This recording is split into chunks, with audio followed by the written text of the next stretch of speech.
All right, welcome everybody to another episode of Point of View, the show that gets you in tune with all of the news and facts in 30 minutes or less. I'm Rick Daniels, I'm Donald Dantzler. Larry D. West III. and the original cast and crew is back. That's right. So I hope that you missed us last week because we certainly missed you, but we are back. And how much of a news do we have for you? How much of a news agenda do we have for you? That is, we're going to start with, of course, a very serious subject, and that is Hurricane Sandy. Over $7 billion in damages over the course of this week. Almost all of the East Coast has been devastated by this, and it's been one heck of a storm. So, fellas, what do you think about the damages that have been done? New York is without power right now. New York City is without power, without transportation, and without gas at this point. What are your thoughts on how much of an effect that Sandy has had? A huge effect. A lot of things have been shut down. Everything from transportation to sports events. Hospital, Bellevue, was even shut down. They have to transport patients out of there. So, I mean, it has caused a tremendous amount of damage. I think a lot more than what was expected. Also, so it definitely goes into the city and some of the things they have to think about in terms of infrastructure and restructuring the city. How long do you think it's going to take for them to get this back together? I don't think that long. I think they were a little more prepared this time than they were last time for Katrina. They kind of took some precautions. Did you hear about that story about the man who was trying to steal gas? Well, he held up another gunboy for gas. He's facing criminal charges. So, I didn't hear about that. yeah, it's getting really bad out there in New York. So everything gets restructured quickly, and they kind of hurry up with the speedy recovery process. I think it's going to take, I'm not sure. Actually, I can't really put a timeline on it, but I don't think it's going to be a fairly quick recovery. I mean, just look at Katrina from 2005. A lot of things, although it was a stronger hurricane, a lot of things in that area still aren't where they used to be. Yeah. So I think it'll take a while, especially for the boroughs that are kind of right on the border, the seaboard. Well, I hate to politicize this, but let's just be honest. We politicize everything in America. So we have to talk about how this affects the election. You can't not think about that at this particular point. How does this superstorm affect the election? How do you think this affects the candidates and the chances of winning the term?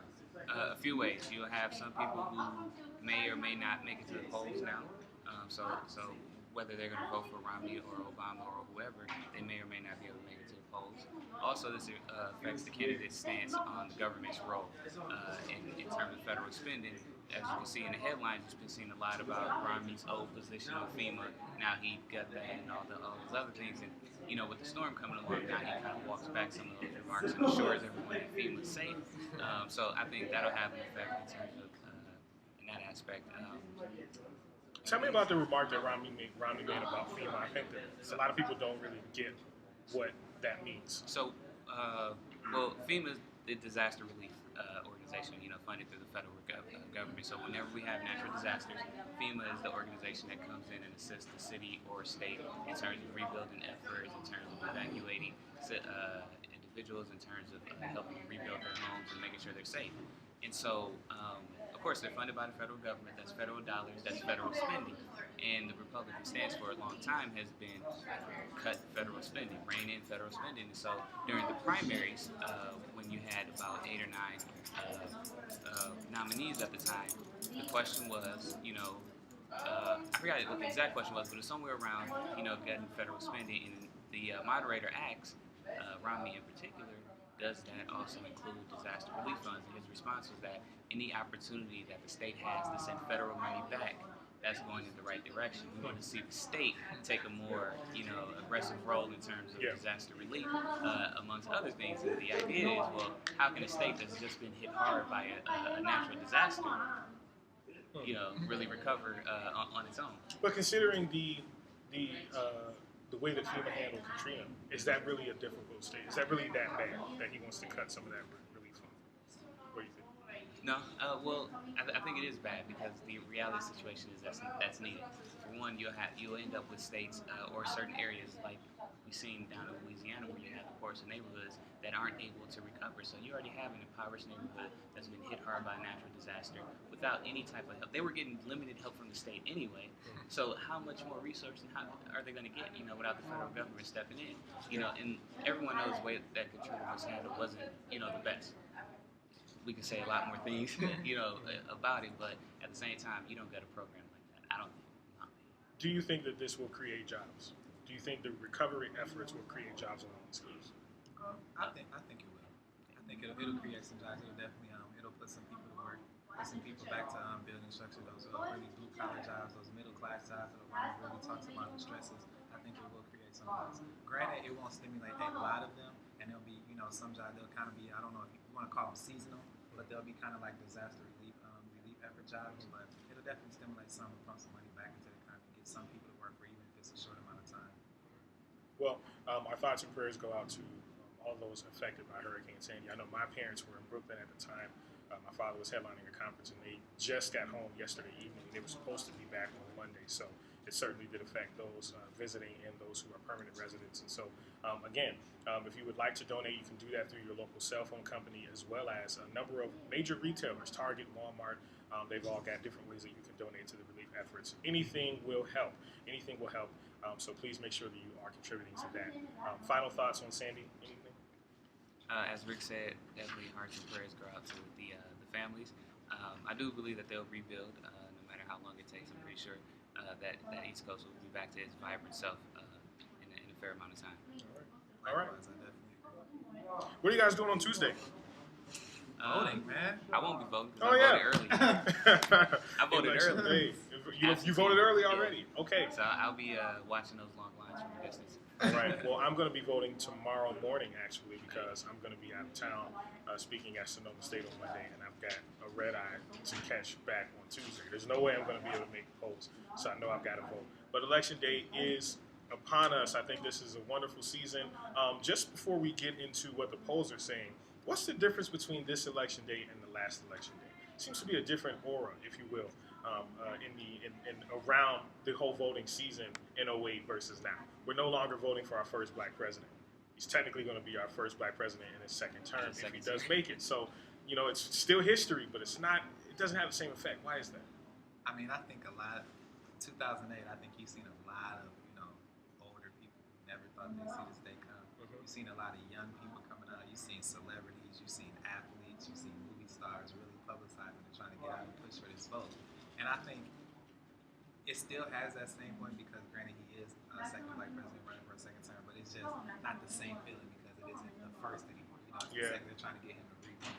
And then you have all those people, the naysayers, and people who say, well, he didn't do X, Y, and Z this term, he didn't do that. But in reality, he did do a lot of things. So I think we just need to keep that same passion and drive we had to get him in office the first time and get him back in office and see what he will actually be able to do this term now that if he is reelected. Yeah.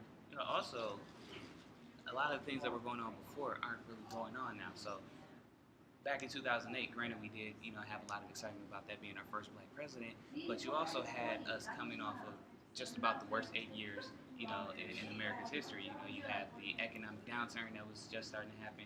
You had the 2 wars, 3 wars. We needed something to believe in. Yeah, you needed something that just kind of propelled you. And now, not that we're not in a bad position, but it's not as bad as it was. And so there isn't that, real drive, that real incentive out there to really mobilize people.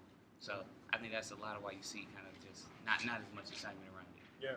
Obama's up in the national polls 50 to 48%. He's up in many of the major swing states. What do you think the polls, how effective do you think the polls are now, really less than a week before Election Day? How do you think it makes a difference? Well, I mean, in terms of how the campaigns are going to make their last minute pitches, the states that they're going to visit, the states that they have a slim lead or no lead in, those are the ones that they're going to try to get to within these next couple of days to make sure that they can kind of shore up their base and shore up their votes and get those swing voters in. But yeah, I mean, other than that, I think the polls are going to be really, in my opinion, a direct reflection of what you're going to see on Tuesday. I think it's down to the wire now. There's no more, time left. There's no more ifs, ands, or buts about it. It's a tight race. Yeah, it is a tight race. There's no more recanting. Yeah. If you haven't made your decision by today, what's going to change your mind between today and Tuesday morning? Exactly. And then, the presidents are making their last run. Obama actually going to be in Wisconsin. Bruce Springsteen. Both are in Wisconsin. Yeah. Biden is actually at Aldridge Middle School in Beloit today. He'll be with Bruce Springsteen and Katy Perry in Milwaukee, I believe, on tomorrow or Sunday. Katy Perry's going to be there? Yeah. And he'll be in Columbus with Jay-Z. He'll be in Columbus with Jay-Z on Monday. Wow. Yeah, he's making some pretty, pretty big stops.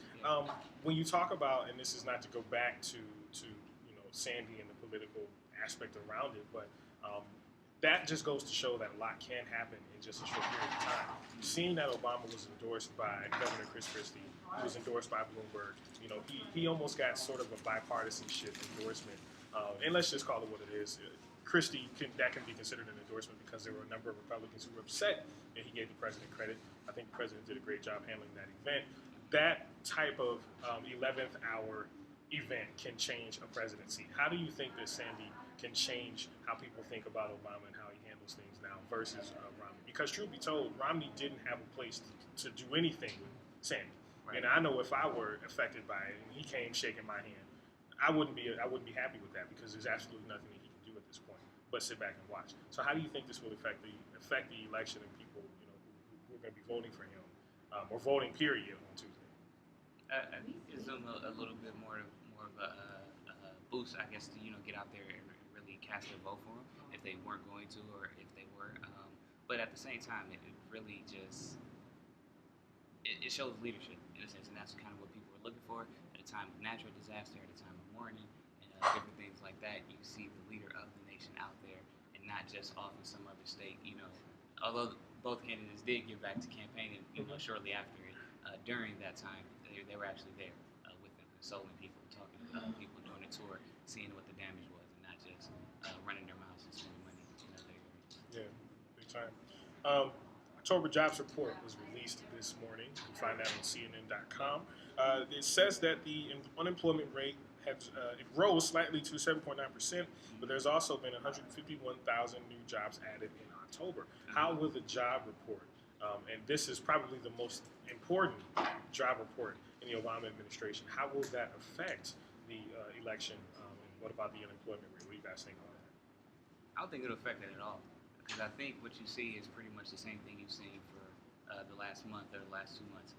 It slightly rose from 7.8 up to 7.9, right? So you'll see an advantage on Romney's behalf. We're talking about how the economy is stagnant, how it's not moving in the right direction. But at the same time, we've added more jobs than what we've added in the past, approaching 200,000. 171,000 have been added. So it's kind of like you're equal on both sides. You really haven't made a point on either end.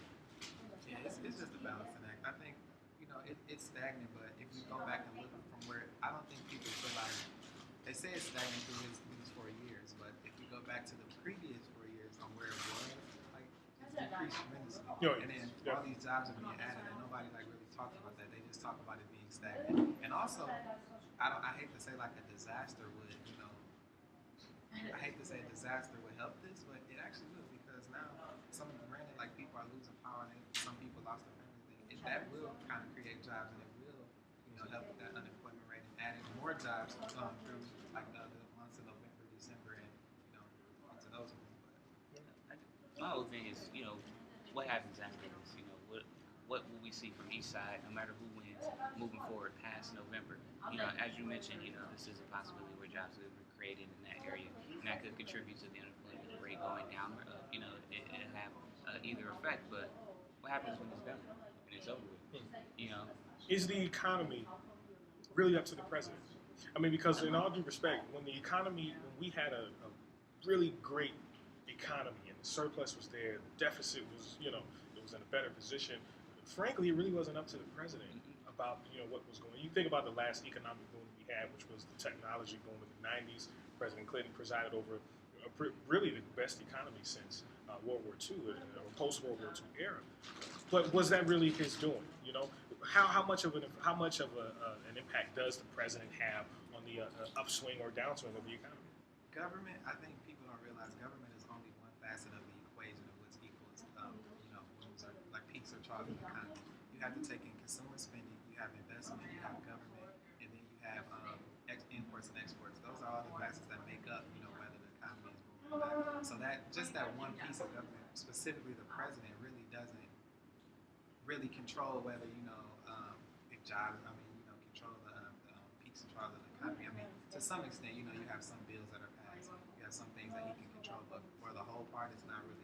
You can't blame everything on him, or you can give him all the credit for that. Yeah, you can't blame everything on him at all. So. There, you sat up in your seat. You got something to say about that? Well, no, I agree to that, and certainly to the extent that you said, but I think it has more of an effect than what we realize, because in essence, who's over who's over the economy, who's over, how the cash flow, the big businesses, the big firms, the ones that rack in all that cash that really contribute to the economy. Of course, you have to account for consumer spending. Of course, you have to account for imports and exports. But at the same time, you have a president that may have a certain agenda. And when your agenda may have a profound effect on those different areas, you start to see those things kind of trickle down in different ways.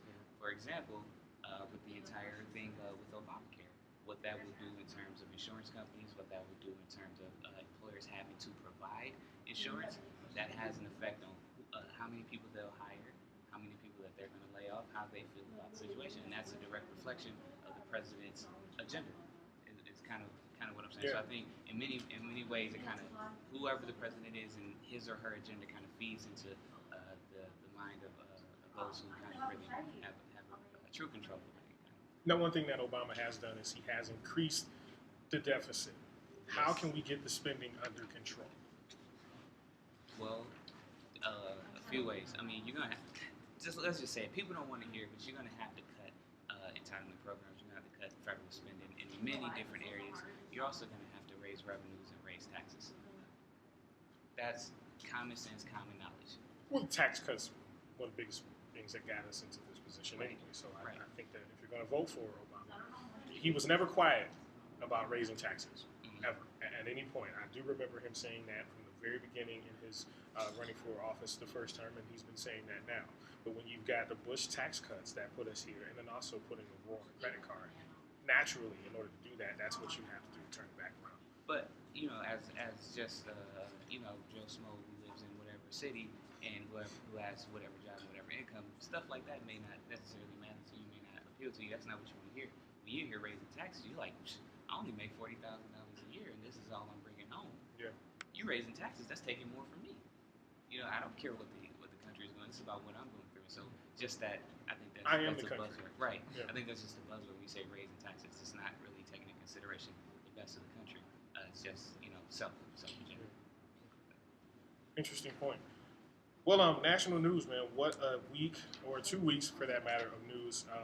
Again, go out and vote on Tuesday. If you are still eligible for early voting, I know this is the last day in Wisconsin. I would highly encourage it. I'm going to vote because I live in Illinois, and I'm going to do that tomorrow morning. But if you are interested in bracing or braving the lines and the cold on Tuesday, I would advise you to do so as well. But remember, people had their lives taken from them. Joanne Bland said that they didn't die. They didn't die in vain, and they didn't give their lives. People took their lives in order for that you can have the right to vote. So please make sure you do that, no matter what race, creed that you are, or whatever beliefs that you have. It is your right to vote. It is your choice. So go out and make that choice on Tuesday all day long. All right, so moving on to higher education news. Not a big news week, but we've got a couple of topics here. There has been a study that reveals that college is too expensive. More faculty and staff means more tuition. Is college too expensive, guys? We're talking to 2 grad school students here.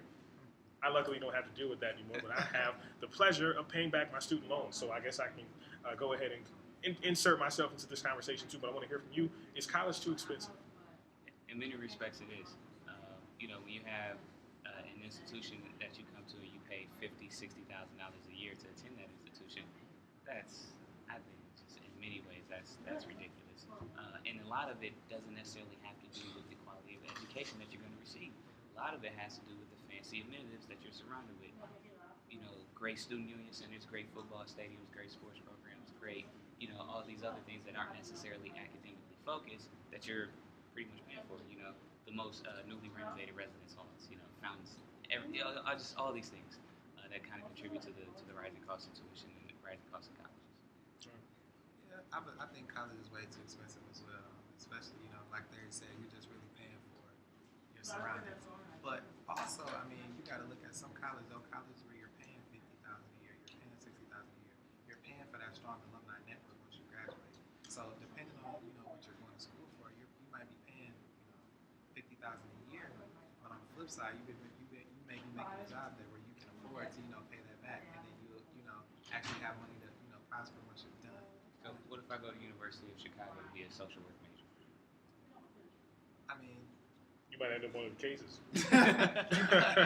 seriously, you might end up one of the cases. But I mean, at the same time, how many people are going there to actually major in social work, or how many people are going there who actually can afford to go there? I think the real question is it worth it? It's expensive, but is it worth it? Depends. College has always been expensive, Yeah. but is it worth it in this economy?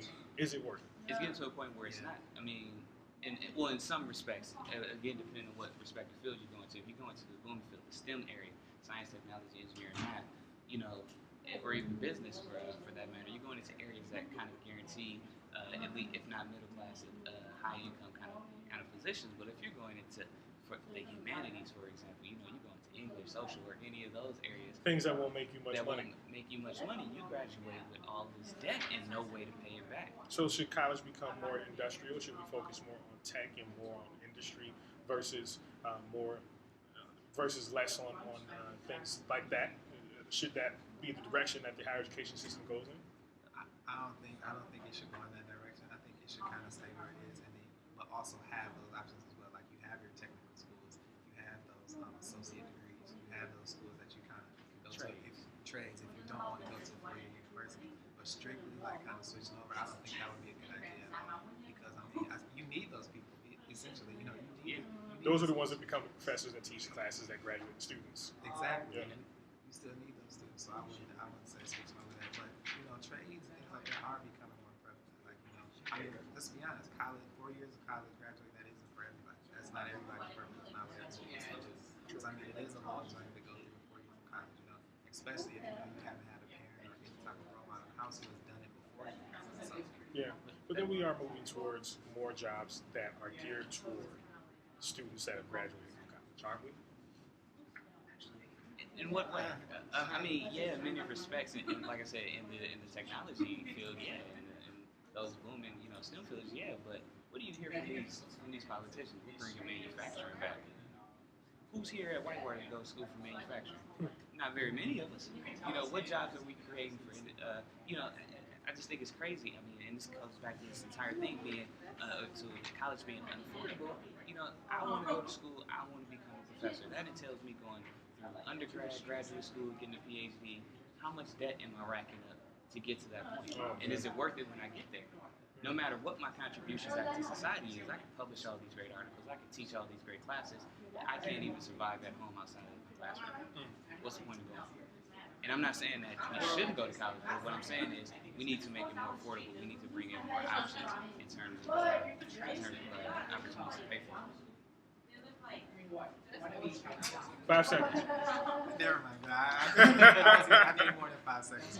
Bring that one back next week. We'll bring that conversation back next week. All right, we will. Let's move on to sports. And here's where we sit up in the seat a little bit more. Listen, man, if you're watching this TV show and you're looking for a comprehensive sports segment that talks about all the different major sports, you're not going to get it here. There's a show out, a great show. It's called Sports Center. You can check that out on ESPN. All right, Mike and Mike. You've got a number of options. But here on Point of View, we talk about basketball. And we're going to start off with Tony Parker's 2 big shots last night. What do you think about Tony Parker? 29 years old in the league. He's been here for a while, but he's still kicking butt. How did he win that game yesterday? Tell me about that. Tony, man, those were 2 huge shots. I think, first of all, let's just talk about it. Tony Parker is one of the most underrated players in the NBA. One of the most underappreciated players, if you ask me as well. I think Popovich is the only one. Popovich and Duncan are the only ones who really give him the credit he deserves. I mean, he's not flashy. He's not, going to go out there. He's not going to be on your highlight reel all the time. The Spurs team is flashy. But he does those. I mean, not even the uniforms. He does those necessary things, though. He's a very tangible player. Like, he does the things you need. He's going to hit the big shots. He's reliable. He's not going to turn the ball over too much. And, I mean, he just hit the big shots. I mean, that's what he's supposed to do. That's what Popovich wanted him to do. Yeah. That's what the teammates expect him to do as one of the veteran leaders on the team. Former Finals MVP. Yeah, that's true. He was a Finals MVP. Larry, Tony Parker last night was 4 for 11 before hitting those 2 shots. How in the world did he turn it back on? I'll say it like this. Congratulations to Tony Parker. You hit the 2 big shots. We won't see you in the finals. I know, because they got to come through LA.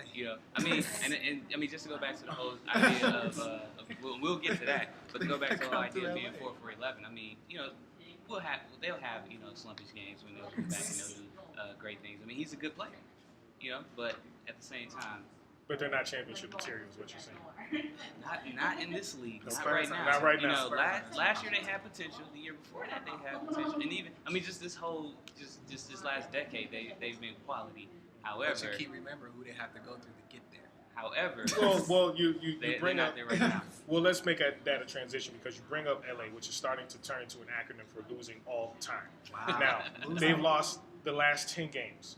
Those first 8 games don't count. Okay, they don't count, but in a sense they do. I mean, come on, they're preseason. They should be running through those games. Kobe didn't play 5 of them. Okay, well, Okay, then let's let's talk talk about about their the 0-2, Yeah. okay, which is unacceptable for a team with that caliber of talent, but then also they've lost to a Dirkless Dallas. How in the world did they lose to a Dirkless Dallas? Tell us about that. Talk about it. First of all, how can you say that a team of that caliber can't lose? They lost 2 games. Let's rewind when the almighty Miami Heat were assembled. How many games did they lose? And you jumped all over them. How many games and you did they wanted to lose? defend the Lakers. How many games did they lose? You did go after them. I did go after them because, I mean, that's all I'm saying. But, okay, let's talk about this new reconstructed Lakers. We have a bunch of players who never played together. They're not running a triangle offense no more. They're running a Princeton offense with, let's just face it, with three players who it doesn't fit. Kobe's not a Princeton offense player. Steve Nash is not a walk the ball up type of floor, let's pass around. Dwight Howard is not really a back to the basket player. I mean, He's calling on 20 seconds. So Yeah. hold on. So you have to give them time to adjust Yes. to that type of system. But in the last game that they just lost, Okay. right? Yeah. Kobe had just about 30 points. He had 21. Dwight Howard had 30. Another 30.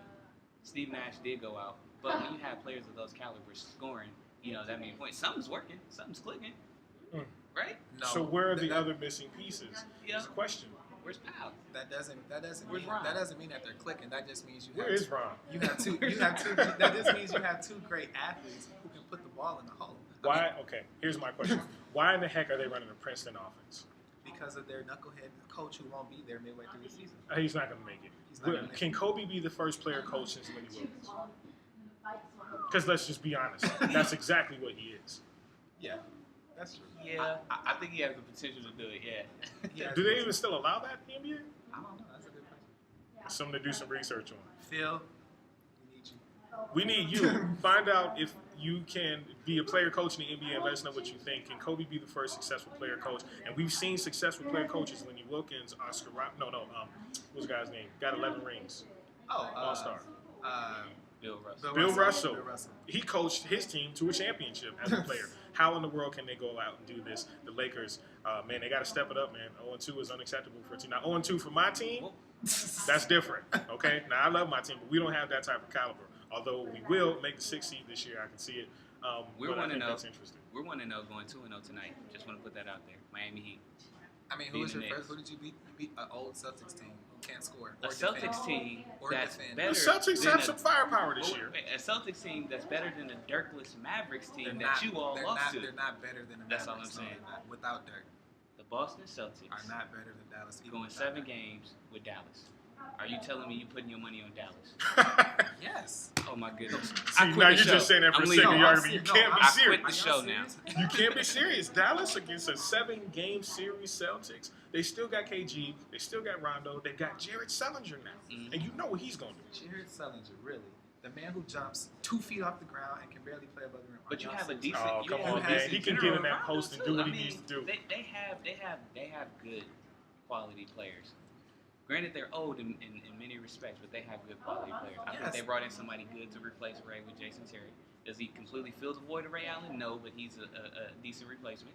Okay. Yeah, that's a good point. Well, we've only got about a minute and a half left, so I want to talk about 2 things. Number one, I want to talk about Russell Westbrook. Russell Westbrook almost threw that game away single-handedly last night. I mean- When will he realize that this is not his team? He doesn't get it. I mean, I don't know what it'll take, but until he does, the Oklahoma Thunder. It's going to take coaching.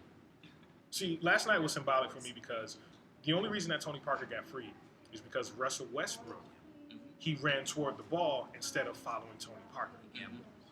I mean, now Christian, my son, is 7, and he's in basketball, Boys and Girls Club. That's something they learned then. Stay with your man-to-man defense. I don't know why he doesn't get that, and I don't know why Kevin Durant doesn't smack him around a little bit. Because I know any other real star in the NBA wouldn't have had it. Kobe wouldn't have had it. Kobe. Mike wouldn't have had it. KG wouldn't have had it. Kevin Durant used to go in there and put the smack down on him because he doesn't know his place. The And I coach just needs to don't do it think- also.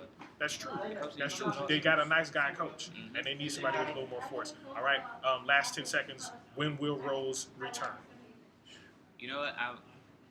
I'm not hating, But I would like to see Rose come back, if not after the All-Star break, a little later than that, because I want to see him fully recover from his injury. I don't want him to rush back and then end up in the same position all over again, or not be the same explosive D Rose that we've seen in the past. Definitely, man. Get healthy, D-Rose. Go up this season.